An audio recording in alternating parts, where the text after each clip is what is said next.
Et j'aurais aimé faire l'expérience avec vous, justement, corporelle, des messages des cartes, en fait, du symbolisme des cartes. Donc, j'aurais aimé, là, on approche de la nouvelle lune, je crois que c'est demain ou après-demain, la nouvelle lune.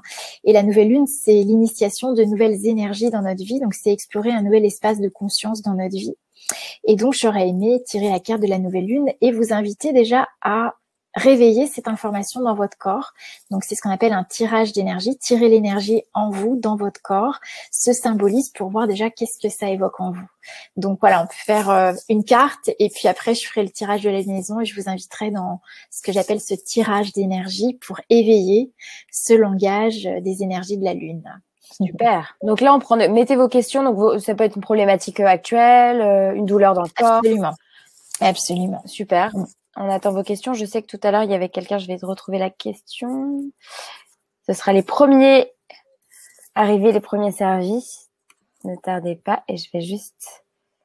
Tac, tac. Il y avait Marie-France tout à l'heure qui nous posait une question. Comment comprendre et avancer dans sa vie quand on apprend qu'on a un lymphome? Ok. Alors, est-ce qu'elle a un tarot, Marie-France, ou pas? Est-ce que tu as un tarot, Marie-France? Alors ça aussi, c'est ma spécificité, c'est-à-dire que quand je fais bien sûr les lectures de cartes en ligne, mais par contre, je demande à la personne d'avoir le tarot chez elle. Pourquoi? Parce qu'en fait, le plus important, c'est de voir le symbolisme. Donc, si moi, je les vois et que vous ne le voyez pas, on aura une lecture intellectuelle parce qu'il y a une vision que moi je vais apporter sur la carte. Mais ce qui m'intéresse, c'est qu'est-ce que ça évoque chez vous. Et dans comment comprendre et comment vivre cette situation, ça va être important d'avoir la carte avec soi pour voir qu'est-ce que ça fait résonner.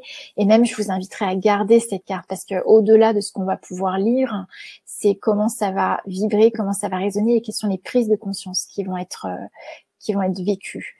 Donc en fait, l'idée ce serait, est-ce que vous avez une carte? Ce serait encore mieux pour cette question. Et sinon, je vais moi en tirer, je vais vous la montrer déjà pour voir comment ça résonne. Alors, on n'a pas de réponse pour l'instant. Ok. Est-ce que tu veux une autre question? Oui, ou sinon je vais tirer la carte, je vais répondre à cette question. Okay, tu peux me la redire pour que je l'ai bien à l'esprit. Comment comprendre et avancer dans sa vie quand on apprend qu'on a un lymphome? D'accord.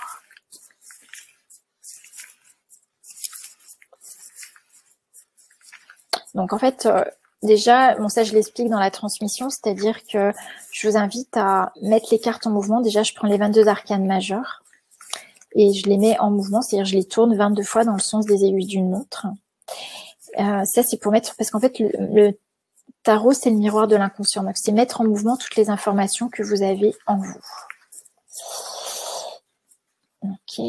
Et puis ensuite, je les rassemble et je vais tirer une carte. Donc, c'est Marie-France. Hein. Ok. Voilà, donc ça, c'est la carte pour Marie-France. Alors, d'habitude, là, je ne vous ai pas en direct, mais on va déjà faire l'initiation avec ça. D'habitude, je demande toujours qu'est-ce que ça vous évoque. C'est la première chose déjà. Le plus important, c'est ça, en fait. C'est qu'est-ce que ça vous évoque. Qu'est-ce que vous voyez dans cette carte. Est-ce qu'il y a des choses que vous aimez? Est-ce qu'il y a des choses que vous n'aimez pas? Ce qu'on n'aime pas, c'est encore plus important parce que ça veut dire que c'est quelque chose qu'on rejette, qu'on ne veut pas intégrer dans notre vie. Et c'est probablement parce qu'on ne veut pas l'intégrer dans notre vie qu'il y a une problématique puisqu'on est un être infini. Et du coup, si on se coupe de certains aspects de nous, on va limiter notre façon d'être et notre façon de vivre. Donc déjà, ça c'est intéressant. C'est des informations voilà, que j'amène à la conscience en posant ces questions. Et alors, ce soir, voilà, je vais le faire avec moi, ma lecture, mais je vous invite quand même à être à l'écoute, voilà, de qu'est-ce que ça évoque pour vous. La carte du battleur, c'est la première carte du tarot. Donc, c'est à cette étape-là qu'on décide d'y aller ou de ne pas y aller. Vous voyez, ce personnage, c'est un jeune personnage avec des bouclettes. Il a un vêtement un petit peu d'arlequin de toutes les couleurs. Ce qui est intéressant, c'est de regarder quels sont ses attributs. En fait, il a une table qui est de couleur chair. Donc, ça veut dire que là où sont tous ses outils, c'est dans son corps. Et moi, c'est ce que j'ai appris avec mon corps, c'est-à-dire j'avais toutes les réponses étaient dans mes mémoires, dans mon corps, et qu'en accédant à mon corps, j'avais accès à toutes les informations dont j'avais besoin pour pouvoir avancer dans ma vie. Donc déjà, je dirais comment avancer dans votre vie, c'est est-ce que vous voulez bien demander, recevoir l'information, le message que le lymphome a à vous donner. Qu'est-ce que le corps vous donne comme information avec ce lymphome? Et ici, donc toutes les informations sont dans le corps. On le voit avec la table. Donc la table, vous avez tous les outils sur la table et vous avez tous les outils qui sont en fait les 4 arcanes mineurs que je vous ai exposés tout à l'heure. C'est-à-dire on voit, vous voyez le couteau avec son étui qui est en fait l'épée mais à petite échelle parce qu'en fait c'est le début du jeu. C'est-à-dire qu'on n'a pas encore utilisé son couteau, donc c'est pas encore devenu une épée. Mais donc, en fait, quand on utilise les outils, ils vont grandir et ça va évoluer et on va accéder à des aptitudes réelles dans notre vie. Donc, le couteau, ça va être l'épée, d'accord? On va avoir également le gobelet. Donc, le gobelet, ça va être la coupe. On va retrouver tous les outils du tarot sur cette carte. Il a une petite baguette dans la main, c'est sa main gauche. Ça va être en fait le bâton, donc c'est son bâton de pouvoir. Donc il a une baguette, c'est-à-dire la baguette, c'est un peu, il a le costume de l'arlequin, donc en fait on dit qu'il fait des tours de magie. Et donc en fait c'est un magicien. Pourquoi c'est un magicien? Parce qu'en fait avec le nombre 1, il a la capacité, vous voyez il a des dés sur sa table, donc le dé ça exprime la part de chance. Sa part de chance c'est qu'il a la possibilité de choisir. Qu'est-ce qu'il fait de cette situation? Est-ce qu'il en fait un problème ou est-ce qu'il en fait une possibilité justement d'avancer, de mettre de la conscience dans sa vie et donc de choisir différemment? En fait tout ce qu'on vit, on le crée consciemment ou non consciemment. Bien évidemment une somatisation c'est souvent non conscient. Parce que c'est pas, on fait pas un choix d'être malade, c'est quand même exceptionnel. Donc du coup, quand c'est de l'ordre de l'inconscient, eh bien cette carte nous invite à choisir à se positionner. En fait, il y a un choix ici. Qu'est-ce que je choisis? Et c'est le choix qui va faire la différence. Si je continue à choisir tout ce qui a créé cette pathologie, je ne vais pas stopper le processus et je continue. Maintenant, tout a un sens. Si mon corps... en fait, on dit que la maladie, c'est le corps qui nous parle et c'est sa façon à lui de trouver un équilibre par rapport aux choix que nous avons faits et aux situations de vie dans lesquelles nous sommes. Moi, ce que j'ai envie de dire, c'est que l'énergie, elle n'est jamais malade. Par contre, ce qu'on somatise, c'est une énergie qui est bloquée. Et en fait, ce qui peut remettre en mouvement l'énergie, c'est déjà d'avoir accès à la conscience de nos choix. Donc ici, la carte du battleur, c'est vraiment l'invitation à choisir. Qu'est-ce que je fais de cela? Qu'est-ce que je choisis aujourd'hui dans ma vie? Et prendre conscience peut-être de tous les choix que je n'ai pas faits ou tous les choix que j'ai faits par défaut et qui font que mon corps a gardé peut-être des envies, des inspirations à quelles je n'ai pas donné vie parce que j'ai pas choisi pour moi, j'ai pas choisi à partir de moi, j'ai choisi pour faire plaisir aux autres, j'ai choisi parce qu'on m'a dit que c'était comme ça. Mais qu'est-ce qui vibre avec soi? En fait, la carte 1, ça nous ramène, vous voyez la petite étincelle ici qui est en bas, c'est le premier centre énergétique, c'est l'énergie qui arrive au premier centre énergétique, c'est le premier chakra et ça nous met en connexion avec l'étincelle de vie, c'est-à-dire les raisons pour lesquelles j'ai choisi de m'incarner. Est-ce que je suis consciente des raisons pour lesquelles j'ai choisi d'être là? Est-ce que je suis consciente de mes outils, mes dons, mes talents, tout ce que je porte et ma capacité justement à choisir et à changer le cours de ma vie? Et en fait, très souvent, quand on est bloqué dans le choix, c'est qu'on fait les choix par défaut. Si on ne choisit pas nous, c'est les autres qui choisissent ou les événements qui choisissent pour nous. Et la plupart du temps, si moi je choisis pas, bien en fait, on laisse autre chose s'installer à notre place. On se dilue, on se dévie de notre corps et on laisse la peur, les doutes s'installer en nous plutôt que de choisir. En fait, rien ne nous appartient sauf la joie. La joie, c'est notre étincelle de vie. Et en fait, l'idée, c'est vraiment d'être invité à choisir à partir de notre joie. Qu'est-ce qui nous fait vibrer? Qu'est-ce qui fait qu'on a envie de se lever le matin? Donc ici, voilà, il y a vraiment une invitation à un choix et puis à regarder tous les choix que je n'ai peut-être pas fait à partir de moi, mais à partir de l'environnement et retrouver son pouvoir de choisir. Voilà ce que je peux dire. Alors après, c'est vrai que quand on échange, voilà, il y a une interaction, mais déjà, voilà. Ouais, génial. Un message. Okay. Bon, il y a des questions. J'annonce que je vais en prendre 2 autres. C'était prévu, devait en prendre qu'une, mais j'en prends 2 autres si tu veux bien, Karine. Ok. C'est intéressant parce qu'il y a plusieurs cas, donc ok. Donc c'est assez intéressant. Juste Marie-Lé nous dit je souhaite acheter la formation. par chèque, comment dois-je procéder? Je vous mets juste dans le lien notre contact, c'est tout à fait possible. Donc, par PayPal, par chèque, par virement, je vous mets juste toutes les infos dans le lien, dans le chat, pardon. Le lien dans le chat, c'est mieux. Voilà, j'essaie de prendre des questions qui sont un peu diversifiées, comme ça, vous avez un bon panel aussi de ce qu'on peut aborder. Alors,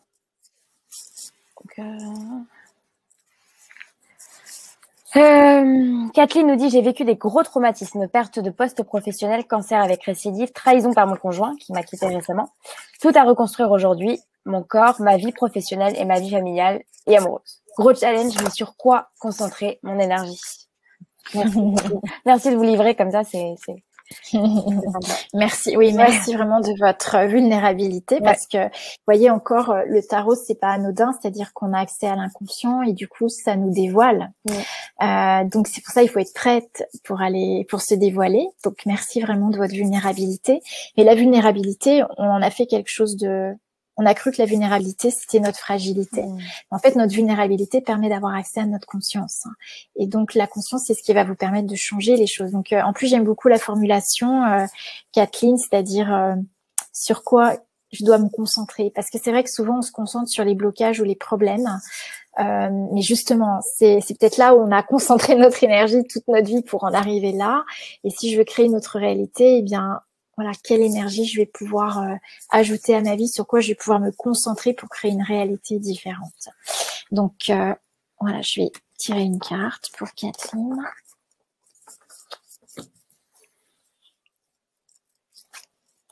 Alors, voilà, Kathleen qui est invitée avec la carte du pape. C'est la carte 5. Donc le 5, vous voyez, la numérique, moi je l'utilise, c'est vraiment la base pour moi, c'est les mots-clés avec les nombres. Le 5, c'est un nombre qui fait la transition entre 1 et 10, c'est le pont entre 1 et 10. C'est aussi dans la carte, on voit dans le symbolisme, le passage entre la matière, elle est coupée en deux cette carte, les personnages du bas et le personnage du haut, donc entre la matière et l'esprit. Et le pape dans l'archétype, c'est lui en fait qui fait avec son antenne, qui se connecte à l'esprit et qui fait le passage entre le plan de la matière et le plan de l'esprit. Donc en fait, l'idée c'est mettre de la conscience déjà sur ce qui est en train de se vivre, c'est-à-dire prendre le temps de regarder ce qui est en train de se vivre et aussi surtout prendre du recul. Le pape, en fait, il prend du recul, il s'élève et il regarde c'est quoi le sens de ça.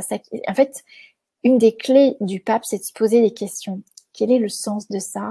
Et la question, c'est pas d'avoir une réponse tout de suite. La question, c'est juste sortir du mental qui croit tout savoir, qui s'est inscrit dans des conclusions, dans des certitudes et qui nous enferme dans j'ai tort ou j'ai raison. Et tout ça, ça génère des conflits intérieurs et ça cristallise nos situations. Donc l'idée ici, le pape invite vraiment à se questionner et à poser la question juste pour sortir du mental et accéder à des nouvelles informations. Donc déjà se questionner, poser la question. C'est quelque chose, c'est un des outils que j'utilise énormément pour communiquer, dialoguer avec le corps, rétablir la communication avec le corps, c'est de poser des questions. En fait, c'est assez impressionnant hein, quand on pose pas de questions, on s'en rend pas compte, mais en fait, on est beaucoup plus conscient qu'on ne croit et quand on pose des questions, on s'aperçoit qu'on a accès à énormément d'informations. Donc déjà, voilà, ça, cette carte, c'est la question. Et puis, vous voyez, il fait un acte symbolique et il met ses deux doigts, donc sa main au niveau du cœur. Et en fait, ça, c'est un acte qui est utilisé dans la tradition du pape, c'est-à-dire c'est l'acte de pardon. C'est aussi avec ses mains, avec ses doigts-là qu'il fait la bénédiction. Donc en fait, le pape, c'est la bénédiction du Père céleste. Donc c'est la bénédiction de la partie en toi qui est consciente et qui sait, et qui n'est pas coincée dans la matière. Donc cette partie-là, elle bénit cette situation pour que tu aies accès au pardon intérieur, c'est-à-dire il y a une invitation. Alors le pardon, c'est pas forcément pardonner aux autres, mais c'est en prenant conscience de ce qui se joue, de ce qui s'est joué, c'est peut-être se pardonner, de peut-être avoir fait certains choix ou de ne pas avoir fait certains choix, ou c'est vraiment se redonner la part de soi qu'on a laissée aux autres. Souvent, quand on rentre dans une relation, tu vois, dans les termes que tu utilisais, tu disais que tu as été trahi par ton compagnon. Ouais. On n'est pas trahi si on ne se trahit pas soi-même, en fait. Alors, bien sûr, je parle d'une façon... on peut interpréter les situations de façon très différente. Et d'ailleurs, on interprète les cartes de façon très différente selon la façon dont on pense et on conçoit les choses. Mais en réalité, on ne peut pas être abusé si on ne s'abuse pas soi-même. Donc, en fait, la première chose, déjà, c'est de s'aligner avec soi, de se pardonner. Parce qu'il y a forcément une part qu'on a laissée à l'autre, on a donné du pouvoir à l'autre. Et donc, on s'est privé de cette part-là en nous. On le lui a remis. Et qu'est-ce qu'il en a fait? Donc, c'est aussi amener à des prises de conscience, à des questionnements. C'est quoi la relation? Qu'est-ce que j'ai envie de vivre comme relation? Et à qui est-ce que je donne mon pouvoir? Est-ce que je donne du pouvoir à l'autre? Ou est-ce que je suis consciente de mon propre pouvoir, de qui je suis, hein? Donc aujourd'hui, j'inviterais à se concentrer sur des questionnements intérieurs, remettre en question ma façon de voir les choses, concevoir, d'interpréter simplement ma situation, et puis aussi de se pardonner ce qui est en train de se vivre. Parce que souvent, quand on essaie cette carte, quand elle est inversée, elle réveille beaucoup de colère, parce que justement, c'est une carte qui nous parle de la trahison. Donc ça peut réveiller beaucoup de colère. Mais en fait, si on regarde bien au plus profond de soi, cette colère, c'est souvent la colère après soi-même. Après soi-même, parce que quand on fait confiance à l'autre, souvent, en fait, on est dans une foi aveugle, alors que la confiance, c'est d'abord par rapport à soi. Et faire confiance à l'autre, c'est être sûr que l'autre va faire ce qui est OK pour lui, mais pas par rapport à nous en réalité. En fait, on a dans la relation, la plupart du temps, on se relationne avec l'autre parce qu'on est deux entités et du coup, il peut y avoir une relation. Et en fait, dans notre culture, on croit que la relation doit être unique. Donc, ça veut dire qu'on se relationne avec une personne. C'est l'amour de notre vie. Sauf qu'une personne, ça veut dire qu'on s'exclut. C'est-à-dire qu'on donne la place à l'autre et on s'exclut de la relation. Et du coup, on fait confiance à l'autre en totalité. Et du coup, on perd la confiance en soi. Et du coup, on donne le pouvoir à l'autre.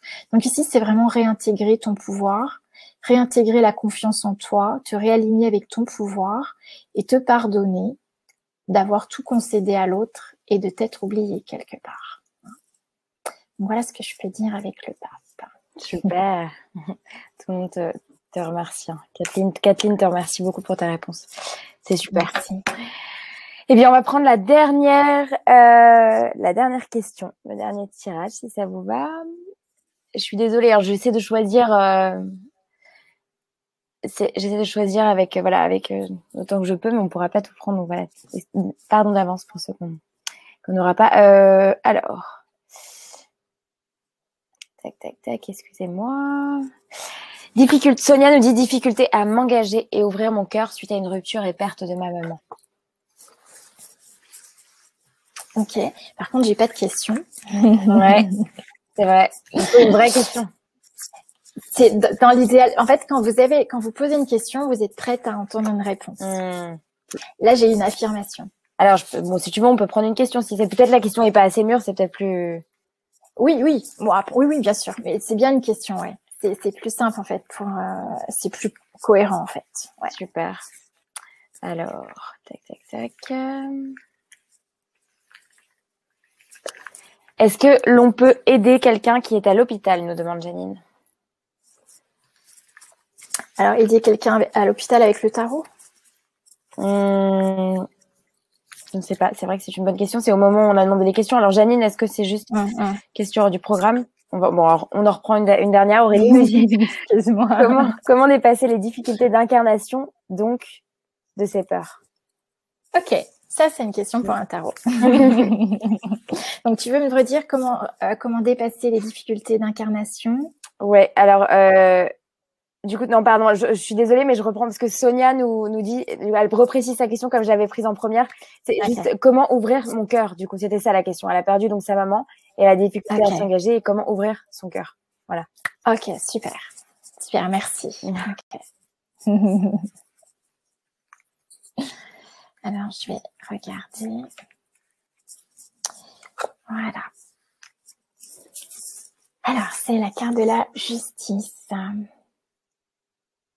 C'est la carte, le nombre 8, la justice.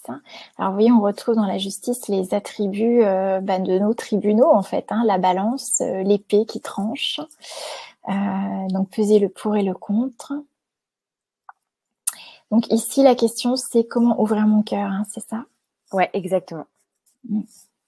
Ok.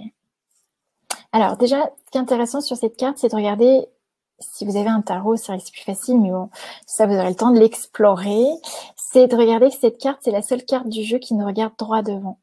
Donc les regards sont souvent à droite, à gauche, en haut, en bas. Là, le regard est droit devant. Donc en fait, ce qu'on peut voir déjà dans le nombre 8, la même forme en haut comme en bas. Et dans cette carte, en fait, on voit, il y a aussi les deux parties de la carte et on dit que le 8, c'est je récolte ce que je sème, c'est-à-dire ce qui est en haut est comme ce qui est en bas. Et en fait, c'est le miroir de soi, c'est-à-dire ce que je vis, c'est un miroir de quelque chose que je porte en moi. Donc déjà, c'est faire face à soi, face à la situation et être en capacité, c'est choisir de tout voir, d'être vraiment honnête avec soi-même. Ah, donc ça déjà c'est une invitation de pouvoir tout voir, de choisir de tout voir, même si c'est difficile, de choisir de tout voir pour pouvoir accéder à soi et en fait je dirais accéder à sa vérité. Il n'y a pas de vérité, il y a sa vérité et du coup ouvrir son cœur, c'est comment ça résonne dans son cœur. Et si elle voit toute la situation, si elle est capable de voir toute la situation, elle est capable de voir comment les choses se sont mises en place, puisqu'en fait, je récolte ce que je sème. Alors après, c'est vrai que je connais pas tout ce qui s'est passé dans la situation. Donc, l'invitation de cette carte, c'est